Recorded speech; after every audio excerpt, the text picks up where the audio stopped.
ពេលមានប្រព័ន្ធហើយយើងត្រូវឆ្លាញ់ប្រព័ន្ធឲ្យខ្លាំ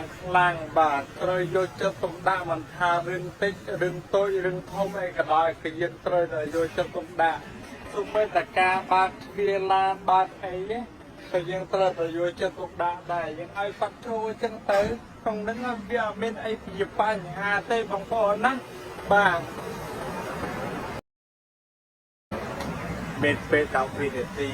ក៏តាន់យកប្រព័ន្ធក៏បាក់ណាស់ប្រាក់ខែយកឲ្យយើងអស់មួយថ្ងៃរស់រឿងរហូតមួយថ្ងៃរយអារម្មណ៍អូយបាក់